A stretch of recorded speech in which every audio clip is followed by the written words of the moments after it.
we'll bring up our panelists. I'll tell you about them. Steve Adler, the first here, is an information strategist at IBM, 20 years with the company. Four, right? Four of you, that's right. Thank you. And that's for me.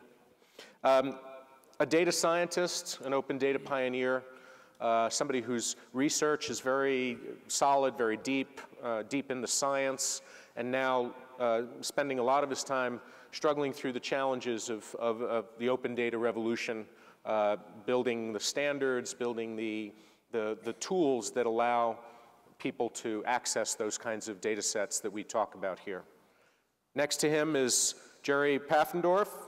He's the pioneer who is responsible for that blight study that helped us all figure out where the real estate resources were, that made it possible, along with Erica.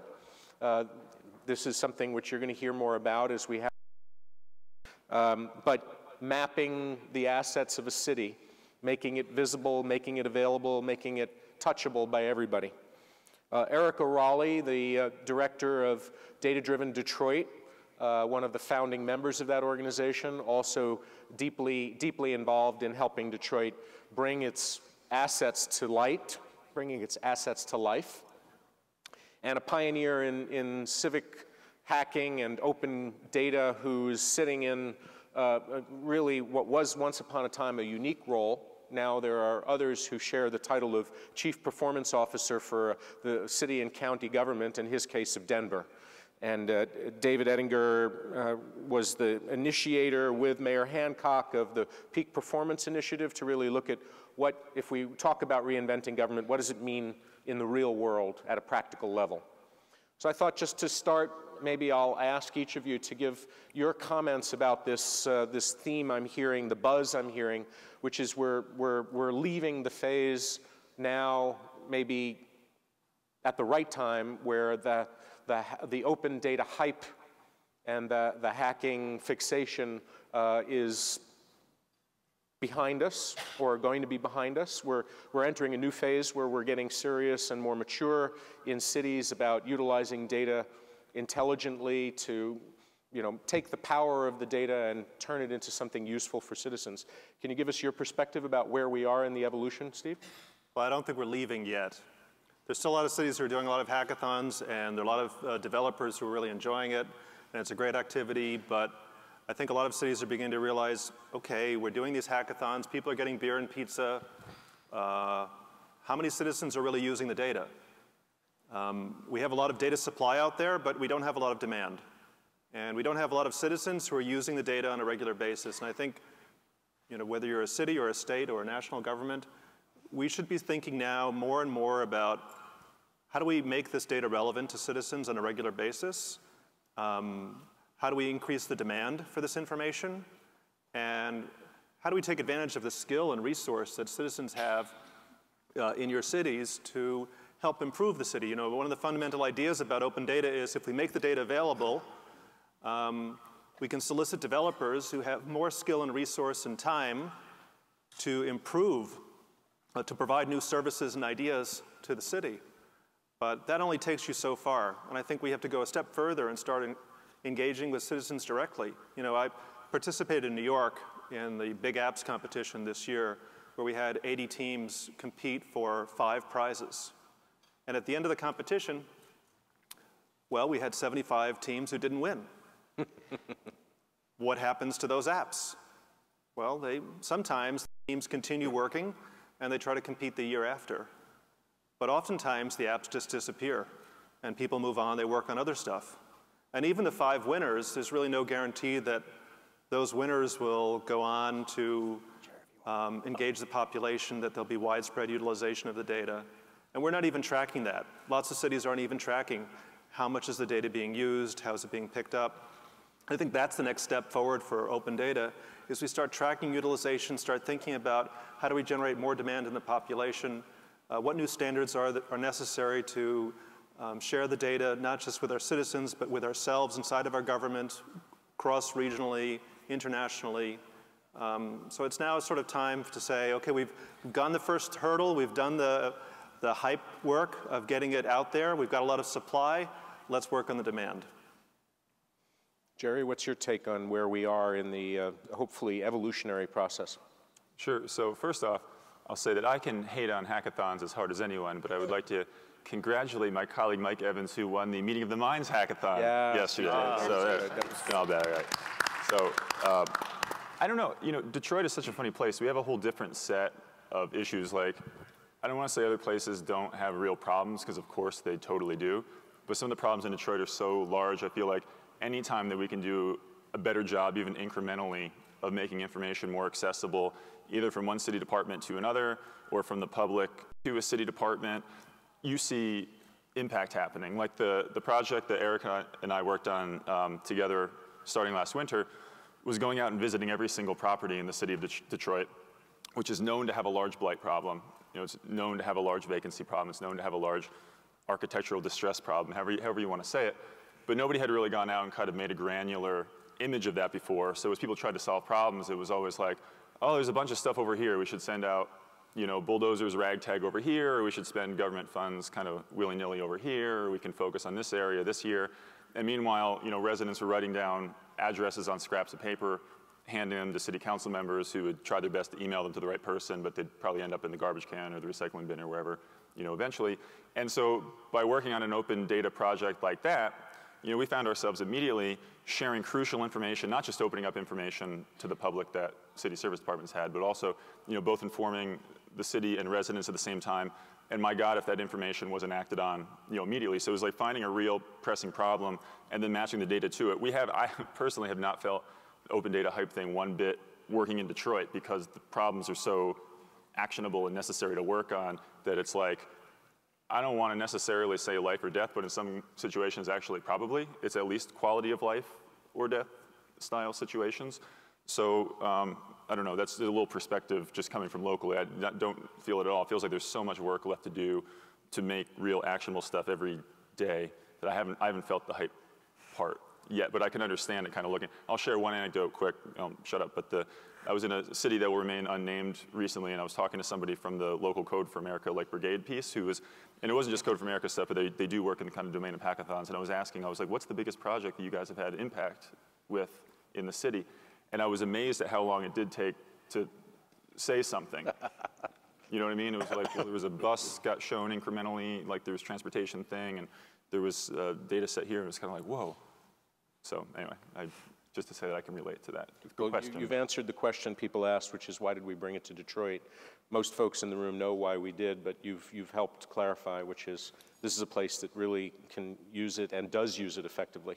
Yeah. Erica, what's your point of view on this? Yeah, so we've been working for over 5 years now at Data Driven Detroit to bring together data in one place, make it publicly accessible, connect it with citizens, with the city, with others, local technology developers, and many more, and trying to not only make it accessible to everyone in an equitable fashion, but also then, again, connect it to people, making it meaningful, making it actionable, making data-driven decision-making possible.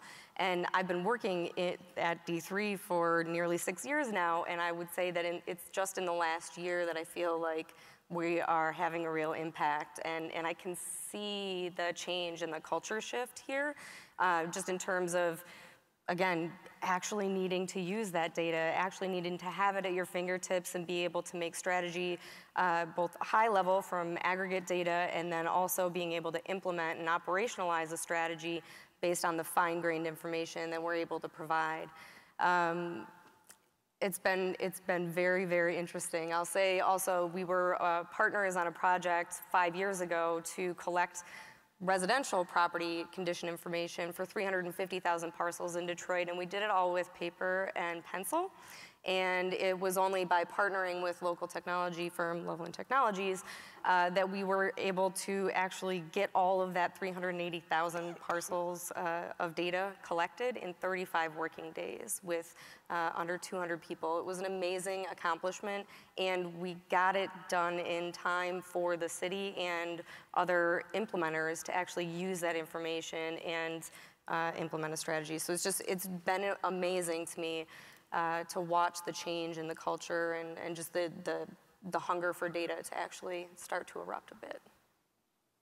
And David, from the Denver perspective, are we at a certain stage as far as Denver's embracing of the open data revolution? Yeah, I think we're at a place that's promising. When the hype of open data first came out, there was this sort of group of us that really wanted to jump on the bandwagon full force and open up lots of data, publish a lot of data sets that were coming from these vast transactional data systems that we had in the city, and promote things like hackathons. And we thought, well, that should work, right? That's the formula for success. And I think what we were met with was bridled enthusiasm, meaning not very much enthusiasm from folks when they saw what was coming out of that, and to some extent some fear from elected officials about, I don't know what this could be used for, and that lack of, or that uncertainty led to sort of maybe we better start to have policies where we control this data, it's our data, it doesn't belong to the public, that kind of thing. And from folks in, communications who want to control the message, and why would you want to put this out there? Somebody's going to write a bad story based on something they find in here. So it wasn't a lot, but the mixture of sort of lack of enthusiasm for what we were seeing from hackathons and this sort of fear led us to change strategies, and we decided to focus on areas where data was not particularly sensitive, areas where we could tie it to strategic outcomes that people actually cared about, and places where it was replicable, so something we could propagate if we could find a successful strategy. And one of the things we did in the last year was partner with Code for America, bring in a fellowship team to help us with that in some ways, and a couple of successes that have helped us get to that next level I'll highlight here. One is, there's an animal shelter in Denver, and if you're in the animal shelter business, one of the things you care about is the live release rate. So how many animals can you successfully get back into their owner's hands or somebody else's hands? And animal data, by and large, is not very sensitive. It's not, something that folks are going to be particularly concerned about. But it was in a pretty bad place from an open data perspective. It was within a system called Chameleon that we couldn't actually pull out very easily. So in the evolution of this, we said, well, let's see if we can create some way to do that. Right now, we're expecting our customers, our citizens, to come to the Denver website and look at pictures of cute animals and maybe come down to the shelter and adopt one. And that's happening, we're successful about 70% of the time. We think we can move that number as high as 90%. What could we do with open data to actually make that happen? So we started to take the data out of the system, publish it. It was really not in a good form, not an API type of a standard, but just out there. And we created something on Twitter called a Twitter bot, which is, you could look it up, called Cute Pets in Denver. And what that did is to take that data and the picture of the animals and start pushing out every 4 hours a picture of an animal that was available for adoption, and a blurb that we basically wrote, which was, hi, I'm Chico, and I'm a 3-year-old Chihuahua, and I'd like to be adopted. And it couldn't do it in a smart way. It couldn't understand that you might want golden retrievers and you might want cats or any of that. It's just these standard pushes. And Chameleon, the software vendor, wasn't really excited about helping us get that data into an open data standard, but it was good, and it started to drive up the live release rate. In fact, we're now closer to 90%. Partly due to this innovation. So what it did do, though, is it got about 10 other cities, and I think Atlanta was one of them that a couple weeks ago said that they wanted to be part of this, and we're all using the same systems to put pressure on that vendor to say, we really want to do this next stage, which would be the customized push of a particular animal out to folks that we know are most likely to want to see information about that. And so by getting 10 cities together and putting the pressure on, we're now able to get that data published in an open data consumable format, and that's the kind of thing that is replicable. In this case, it's replicable to other cities. Another kind of cool example that we worked on with Code for America was related to street sweeping. Again, not a very sensitive topic from a data sensitivity perspective, but really important to our citizens in the sense that they hate getting street sweeping tickets every April when we start to sweep the streets. And just to give you a sense of it, we generate about 110,000 tickets a year and $7.8 million of revenue off of people's failure to remember that they got to move their car. That's a lot of money, and so it's counterintuitive that our strategic outcome is reduce the number of tickets, reduce the revenue, put the money back in the hands of citizens so they can use it for their water bill. So what we did on that front is create just a very simple reminder system out of data that didn't exist. Believe it or not, if you called 311 and said, how do I get a reminder about how do I get a reminder about when my day is for street sweeping? The answer was, well, go out on the street, look at your sign, come back in, go to this alarm clock-like system and type in the day you want a reminder and we'll send you one. Not a very smart system.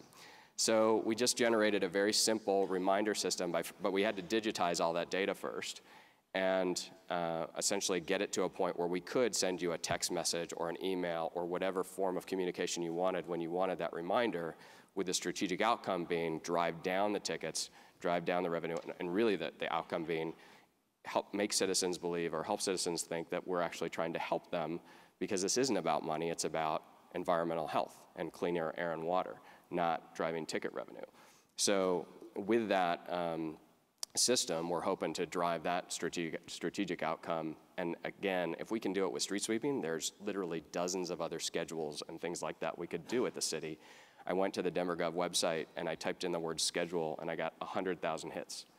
And so we're expecting our citizens to remember an awful lot. And that's the kind of thing, these small ball kinds of things that I think are the next, at least the next wave for Denver. Cool. So the evolution means that the chief data officer of cities or the chief innovation officer of cities or chief performance officers of cities will be driving down city revenue? Is that the message that we should be transmitting? Seriously, do you think you're the guy on the spot, that your role has changed, that the mayor's expectation of what you're going to deliver in the way of value from the data that the city owns and generates and has access to otherwise? I don't know that the role has changed, but the emphasis on customer experience and trying to build that trust is sort of a programmatically, to Mayor Goldsmith's points before, it's not these silos that we're so concerned about anymore. It's these programmatic across silos, horizontal types of initiatives like customer experience that we're trying to drive to. And yeah, we've already proven that we'll take that kind of a hit if it helps build trust in government. We just this year, for the first time, relaxed credit card convenience fees because we understood that charging folks to do business with us in the way that was the most efficient didn't make sense. And we did more business in January and February online than we did all of last year, and we lost already $1.6 million of credit card fees, and we're okay with it because we want to be able to do business in the most efficient way possible. In the same vein, we're okay with losing the street sweeping revenue if it helps us, remove particulate matter from the from the water and the air. Well, Steve, let me ask about your clients who are asking you to help design solutions, cities, counties, state governments perhaps included. Are the expectations that they bring to this aligned with the reality of what you can deliver at this moment? I think there were two things that these guys said which I wanted to pick up on. One is that, sort of an unanticipated consequence of publishing open data is that you're not always sure that the data you're publishing is right. And that causes a lot of people in government to be really apprehensive. Oh, we shouldn't put it out there. Someone will discover that it's wrong or it's outdated or we didn't even know what we were publishing. Some cities have turned that around to an advantage. I've worked with some cities who have put up, who've told their employees who work with their open data program to resolve every customer complaint about the data within 24 hours. And the city perceives that as an opportunity of building a trusted relationship with the citizens, to have a dialogue that they don't normally have. So they welcome every time that a citizen, it isn't to say that they've outsourced their data governance process to their citizens, but they're trying to do as much as they can internally. And if there is a mistake, they don't say, oh, it's horrible, let's hide it. They confront it and say, oh, thank you so much for finding that. We'll get on it right away. They get on it, they fix it, they call them back and say, we're so grateful that you identified that problem. We fixed it, take a look. And that process, I think, changes the relationship, especially with parts of the government that don't normally interact with the citizens directly. And that's an opportunity. The other thing is that some of the most innovative open data programs that I've seen have been within governments. We talk about stovepipes within organizations. You have them in government. We have them in big business. Well, when data's open, nobody needs permission to use it. You don't have to go bang down somebody's door and say, hey, I want to take a look at your data, would you let me have it? It's open. So some cities and states around the world are, for example, looking at open procurement. I don't know if you're familiar, the World Bank has proposed an open contracting standard. In most cities and states, contracting is open at the RFI and RFP process, but once vendors are selected, it's totally locked out and closed. And it's there that a lot of the cost overruns and misuse can occur. And so the World Bank is promoting a standard in which that whole supply chain would be open data.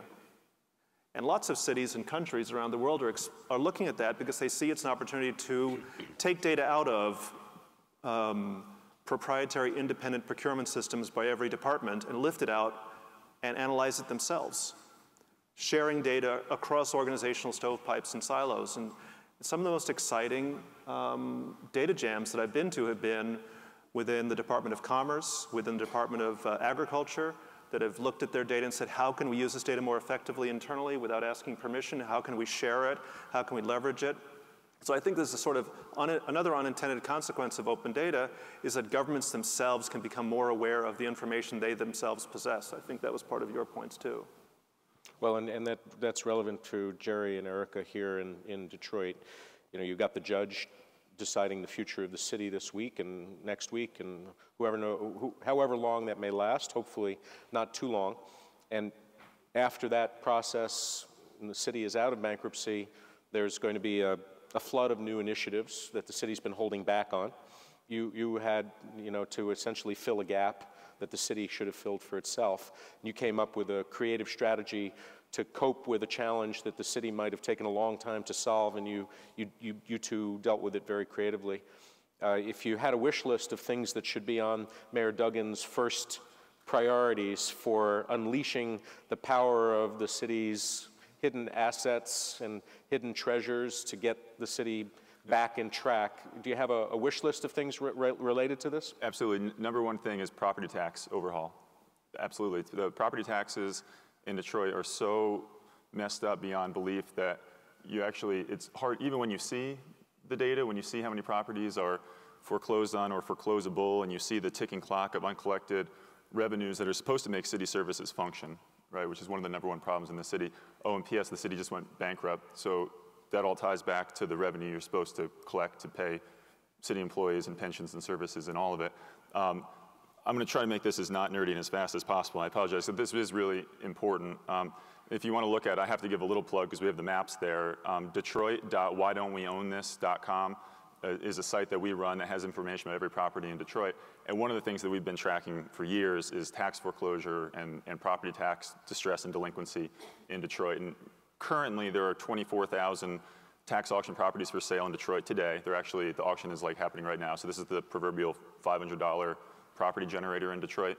The ones that don't sell go on to be owned by the city accidentally. So Detroit today has about 80,000 accidentally owned city properties.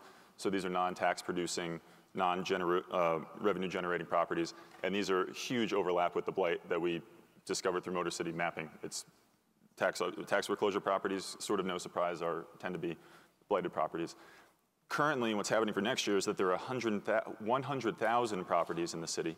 And granted, this is out of a city of less than 400,000 properties, so more than a quarter of the properties in Detroit will go through tax foreclosure next year, meaning the county will foreclose on them under state law, auction them to the highest bidder, and more than half of those properties are occupied, which is one of the findings that came out of Motor City mapping as well. So you add it all up and you see the city of Detroit's behind more than $700 million in uncollected property taxes right now. It already has 80,000 accidentally publicly owned properties via tax foreclosure, and there's 100,000 properties with 53,000 or so occupied that are being foreclosed on next year. So there's one thing that's like inevitable, or I think I could predict it, next year, worse than the conversation or louder than the conversation about the water shutoffs and everything else, is going to be about 100,000 properties being foreclosed on in Detroit, 53,000 of them or so being occupied, and maybe 150,000 people living in those properties, many of whom are renters who don't even know that this is happening because as a renter you don't deal with the property tax bill. So I never thought property taxes so interesting and sexy a few years ago, but it turns out that like if you view the world like a parcel nerd, like an open data nerd, I mean we just live on a crossword puzzle, a checkerboard of owned properties. Some of them are supposed to be generating revenue in different kind of ways. If you can put on X-ray glasses and look at them through open data, you can see which ones are not doing that, you know, which ones are very sick or non-performing or actually have negative value. And you can see which ones are falling into economic quicksand. And there's no way that large new investment and development is going to work in Detroit when property taxes are overassessed and the penalties are too high. And it's literally throwing money into and building on quicksand. So that would be the number one thing, would be looking at that. And the Twitter response to that was, if Jerry is investing in building, in rebuilding real estate property tax. How do I invest in his company?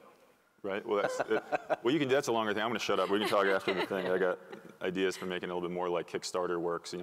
Taxes are the original form of crowdfunding, really. And it just so happens that online fundraising that shows you your progress bar clearly and what your rewards are, and just so happens that the original crowdfunding was under penalty of arrest or distress or property seizure. So, but there's lots of ways to make it more user-friendly and understandable, I think. And Erica, on your wish list with Mayor Duggan? Just to put a number on that, that's over half of the parcels in the city of Detroit that would be under its ownership, which is frightening if you think about other major cities across the country and just about the revenue generating potential. So I'm totally with you on that, but since I get to have another wish, from the data perspective, of course, I'm always wanting the open data to be a high priority for sure. There are so many departments inside the city that aren't able to communicate with one another because the data aren't out there available to one another, let alone to the public at large. And I think that we can have a lot of really important problem solving, good research, a lot of great potential policy implications if we release those things and can crunch the numbers. And we need a lot of people contributing to actually cleaning up the data, making it speak to, all the different data sets speak to one another, like we've done in the process with Motor City mapping. So that is huge for me. And then I'll just add a second half a wish, which is, think about the region. We absolutely cannot solve this problem alone. There is no wall at 8 Mile that separates us from the rest of the world, and we're not going to be able to do this alone. So we have to figure out how to collaborate, just like we've come together with the public sector, the private sector, and nonprofits and government all coming together, plus philanthropy, to execute this Motor City mapping project with enormous implications for strategy and policy moving forward, and I think we're going to see a lot of great results from that. In the same way, we need to have the same spirit of collaboration among all of the fragmented units of government that need to come together to take action collectively. Great questions, great questions coming in. I'll take one from the Twitter sphere for all of you. The question is about the data that the city doesn't control, that is in the utilities, that's in the taxi company, that's in the building owners and managers and tenants. Rich data that's critical to the success of the city, that's largely inaccessible. Yep. We talk about getting access to and the various challenges that we face, even when we convince an enterprise like a utility that they should be part of the open data revolution, that's not the end of the story. That's just the beginning of the conversation. Well, I would hope that, on July 1st, IBM, we became an open data publisher. I was interested in understanding what my customers were going through when they were publishing open data, and so I convinced some guys internally to publish 4 very small, not very interesting data sets to an Austrian data portal. It wasn't so much the data that we published or the location of it, it was more the statement and the idea that a private corporation as large as IBM could be an open data publisher. And we're now investigating how we can become a full-scale open data publisher by having our own portal and taking some of the information that we collect from different engagements around the world. And we're doing so because we want to understand how our customers are doing it, not just talk about it, but actually eat our own cooking.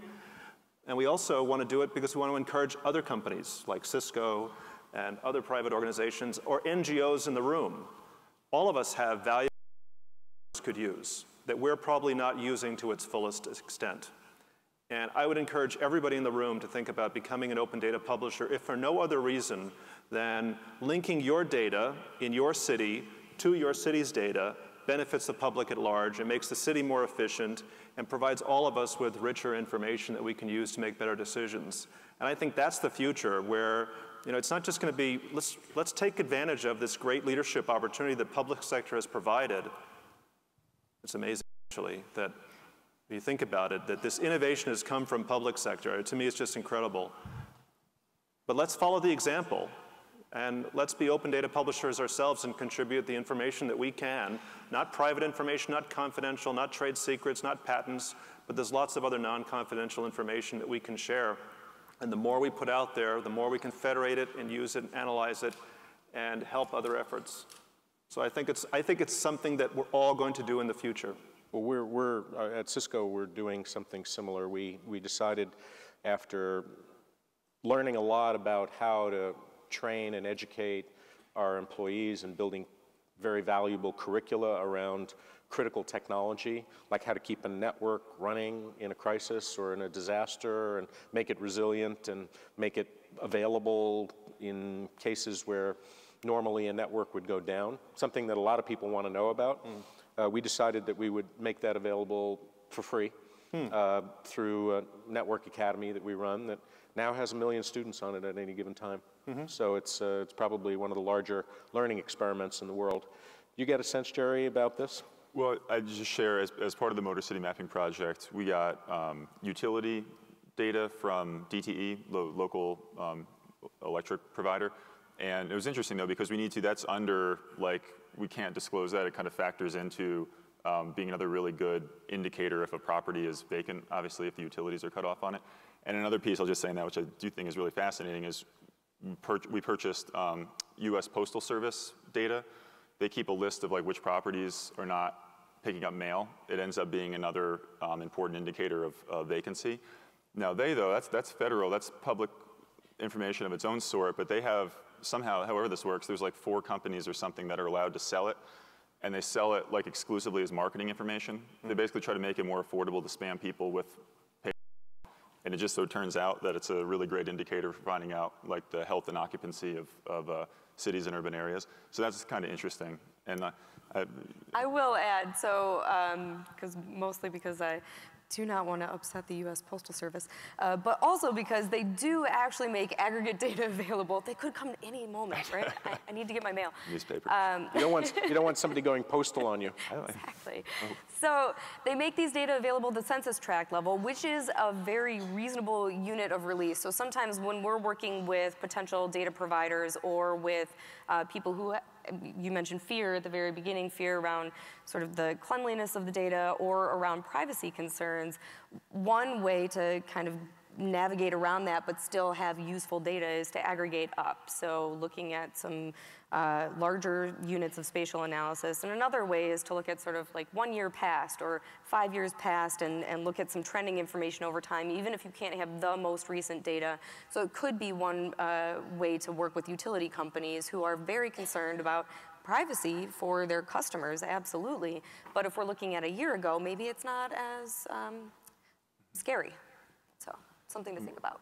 We're running out of time. There's one short thing to say, so I just think it's interesting here, is I feel like there's kind of a coming disruption, to use the D word, if you will, on this stuff, is that the information that's public is honestly, it's public information. It's another thing that I feel like it's hard to get our kind of minds around. It's just that it's newly accessible. It used to be available, but like in filing cabinets and stuff.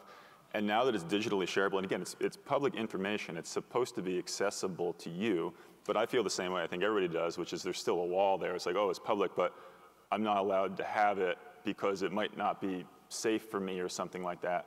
But it's always one FOIA or a lawsuit or an aggressive action away. And to me, it's very interesting because I feel like in our jobs, there's a politeness aspect to it where you go, oh, dear sir, this information would be very useful to us. It could help save the lives of people and make the city run more efficiently. May I have it? And they go, no, you can't because of those reasons you mentioned. There's fear or lack of enthusiasm, which is a great phrase. I think I kind of want to get that in Latin, like a tattoo. Fear and lack of enthusiasm would summarize a lot of the issues that we dealt with over time with stuff. But it's amazing because if you wanted to be that jerk, and you're really not being a jerk by doing it, but you could push it to that level. Do you know what I mean? Go, I don't want to go to court, but let's go to court. Let's get it. It's public information. We're going to use it. And that's just an interesting time. I feel like that's going to break at some point. There'll be some sort of event where that'll just get pushed, especially as stuff gets digitized. It's one email away from sharing. It doesn't cost money or anything else. I just wanted to say, because I think it's an important framing. Very helpful. I think I see Dawn Zimmer, yes. Mayor of Hoboken, good questioner. Thank you for your questions so far, and you get, I think, the last word on this panel. Okay, well, I just wanted to thank all of you. This is a really informative discussion, and I just wanted to, if this isn't already happening, make the suggestion that in the same way that the sustainability officers were talking about how they collaborate and really try to figure out what works, and so I would say that, hearing, Denver talking about your street sweeper, we have the same issue in Hoboken. I don't want to ticket people. I just want them to move their car. And so if that's a system that could really work, like I want to hear about it. I would love to implement it in Hoboken and also connecting, those who want to adopt an animal with those, animals that really need a home fantastic. So, you know, those are just a couple of things that I heard today that I'm really interested in. But, you know, part of the, and just to respond to, the, you know, the last panelist, the challenge on the local level is not necessarily, it's not that we don't want to give the information, it's a little bit of, we don't have the bandwidth. I mean, you know, I have tremendous pressure to keep the taxes low, but to provide incredible services. And, you know, it's a real push and pull. And I don't have a, you know, performance officer. I am thinking after this conference that that's the direction that I need to go in. But that's one more salary that I got to get the council to support. So I just wanted you to hear that perspective as well. Thank you. I think there are some resumes planning to head your way shortly, so be careful. Thank you to our panelists. This has been a great discussion. We're looking forward to more. Thank you all. Thanks.